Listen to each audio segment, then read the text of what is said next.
बिस्मिल्लाहिर्रहमानिर्रहीम। Welcome to ZIK law academy. आज हम एक इम्पॉर्टेंट क्वेश्चन करेंगे ट्रांसफ़र ऑफ प्रॉपर्टी एक्ट 1882 का।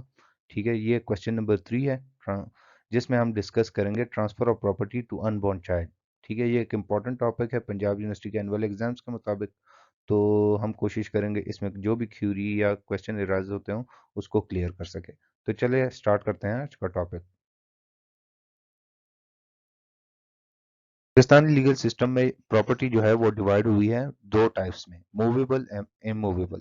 जो हमारे पास TPA है, transfer of property act 1882, deal करता है इमूवेबल प्रॉपर्टी के साथ। ठीक है, तो पाकिस्तान में हर एक बंदे को राइट है कि वो यूज करे, इंजॉय करे अपनी प्रॉपर्टी को, अनलेस कि वो प्रॉपर्टी वो प्रोहिबिटेड बाय लॉ ना हो। ठीक है, तो ट्रांसफर ऑफ प्रॉपर्टी जो है इन पाकिस्तान वो रेगुलेट होता है under the law of transfer of property act 1882, which come into force on July 1 1882 को। ठीक है, जुलाई 1 1882 को ये आई।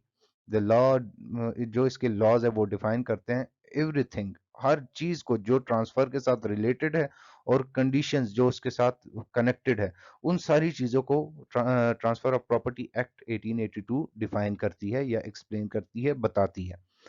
तो इसके बाद हमारे पास जो मेन टॉपिक है वो है अनबॉर्न चाइल्ड के बेनिफिट के लिए कौन सा सेक्शन या ट्रांसफर ऑफ प्रॉपर्टी या इसके नाम पर प्रॉपर्टी ट्रांसफर हो सकती है कि नहीं।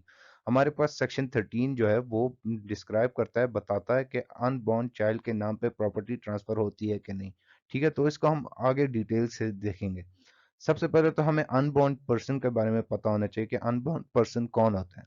सबसे पहले तो unborn person, unborn child, a child who is not born yet. ठीक है, जो वो बच्चा जो अभी तक पैदा नहीं हुआ था और वो अपनी मदर के वूम में होता है, पेट में होता है। ठीक है, और उसकी कोई एग्जिस्टेंस, करंट एग्जिस्टेंस नहीं होती, तो उसको हम अनबॉर्न चाइल्ड कहते हैं। ठीक है, इसके रिलेटेड प्रोविजन रेलिवेंट प्रोविजन कौन कौन सी है? सेक्शन 13 हमारे पास ट्रांसफर ऑफ प्रॉपर्टी एक्ट 1882 में जो सेक्शन 13 है वो इस टॉपिक के साथ डील करता है।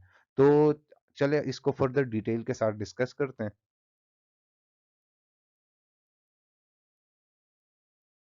अभी अगर हम सेक्शन 13 को देखें तो सेक्शन 13 में ये कहता है कि जो प्रॉपर्टी है वो ट्रांसफर हो सकती है, होती है for the benefit of unborn child, के अनबॉर्न चाइल्ड के नाम पे प्रॉपर्टी ट्रांसफर हो सकती है जब तक कि ये फॉलोइंग कंडीशन फुलफिल्ड ना हो। ठीक है, फॉलोइंग कंडीशन कौन कौन सी है?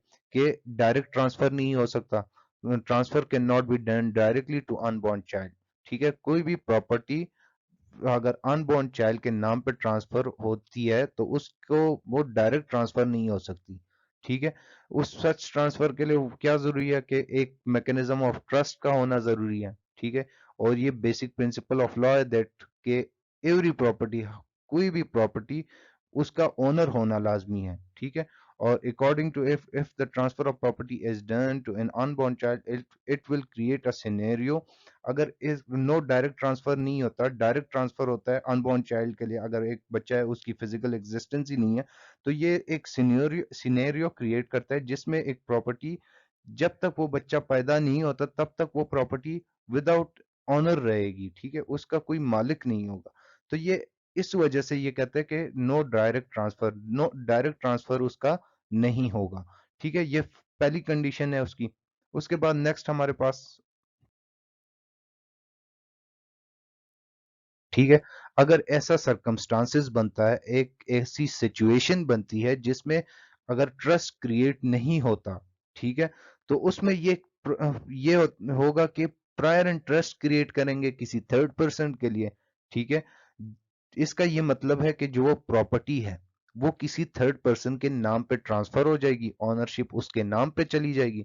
ठीक है, तब तक जब तक वो बच्चा जो अनबॉर्न चाइल्ड है वो अपनी फिजिकल एग्जिस्टेंस में ना आ जाए, जब तक वो पैदा ना हो जाए। ठीक है, तब तक वो जो प्रायर इंटरेस्ट क्रिएट किया होता है वो किसी थर्ड पर्सन के नाम पे होगा। ठीक है, और unborn child person should always proceed the prior interest that arise in the favor of a living person, वो इस थर्ड पर्सन की फेवर में बनाया हुआ होगा। ठीक है, इसके बाद एब्सोल्यूट इंटरेस्ट की बात आ जाती है।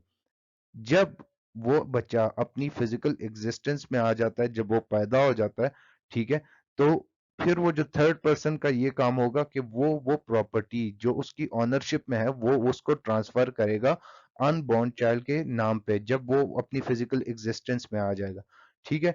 तो ये एब्सोल्यूट इंटरेस्ट ट्रांसफर हो जाएगा टू दैट चाइल्ड जो उस टाइम पे पैदा हुआ है, या वो अब जो अभी पैदा होगा हो गया है, तो उसके नाम पे ट्रांसफर हो जाएगा। इसको हम एब्सोल्यूट इंटरेस्ट कहते हैं, ठीक है। इसके हमारे पास सिंपली तीन कंडीशन आ गई कि डायरेक्ट ट्रांसफर नहीं होगी। डायरेक्ट ट्रांसफर का ये है कि प्रायर कोई trust mechanism of trust create होगा, ठीक है, जिसमें यह है कि डायरेक्ट ट्रांसफर नहीं होता अनबॉर्न चाइल्ड के नाम पे, ठीक है, क्योंकि कि उसकी कोई फिजिकल एग्जिस्टेंस अभी तक नहीं होती। तो अगर डायरेक्ट ट्रांसफर होती है तो उसमें ये होगा कि एक प्रॉपर्टी जो है जब तक वो बच्चा पैदा नहीं होता तो वो विदाउट ऑनर रहेगी, ठीक है, उसका कोई मालिक नहीं होगा।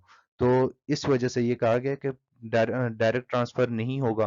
फिर उसके बाद उसमें यह है कि प्रायर इंटरेस्ट क्रिएट किया जाएगा।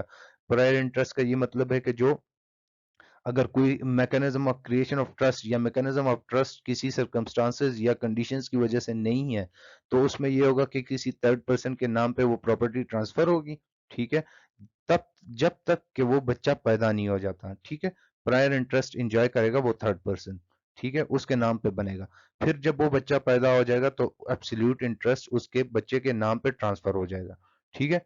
ये हमारे पास इसके कंडीशंस है। अगर ये फुलफिल हो गए तो इस पे इस सूरत हाल में बच्चे के नाम पे प्रॉपर्टी ट्रांसफर हो सकती है। इस मैकेनिज्म के थ्रू बच्चे के नाम पे प्रॉपर्टी ट्रांसफर हो सकती है, ठीक है।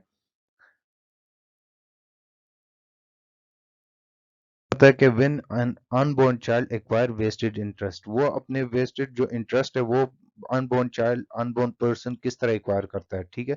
इसके रिलेटेड प्रोविजन जो है हमारे पास वो सेक्शन 20 इससे डील करता है। इसमें बताता है कि एक अनबॉर्न चाइल्ड वो अपनी पोजीशन जो होता है जब वो पैदा होता है तो वो position of the property enjoy नहीं करता जब तक वो बालिग नहीं हो जाता, 18 ईयर्स ऑफ एज एक्वायर नहीं कर लेता, तब तक उसके पास फिजिक पोजीशन ऑफ प्रॉपर्टी की पोजीशन नहीं आती। मगर उसके जो पर्सनल इंटरेस्ट है रिलेटेड टू द प्रॉपर्टी वो उसको उस जब पैदा होता है तो उसके बाद उसको मिल जाते हैं, ठीक है। तो ये हमारे पास छोटा सा लेक्चर था कि एक अनबोर्न चाइल्ड के नाम पे प्रॉपर्टी किस तरह ट्रांसफर होती है, ठीक है। तो उम्मीद है कि आपको समझ आई होगी। इसके बाद मेरे चैनल को सब्सक्राइब करें, बेल आइकन को प्रेस करें ताकि आने वाली अपडेट्स आपको मिलती रहे। शब्बा खैर, अल्लाह हाफिज।